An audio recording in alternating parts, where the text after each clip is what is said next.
হাদিসের মধ্যে আছে লাইসা মিন ইয়াউমিন ইল্লা ইউরাদু আলা নবী সাল্লাল্লাহু আলাইহি ওয়াসাল্লাম আমালা উম্মতিহি গুদওয়াতান ওয়া আশিয়া।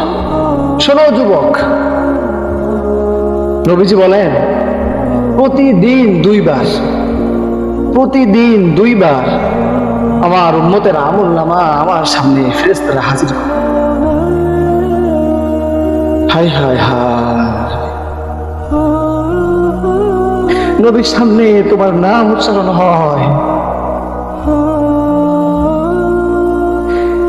ফেরেশতা বলে ইয়া রাসূলুল্লাহ একটা সিজদা করে নাই, একটা সিজদা করে দিই।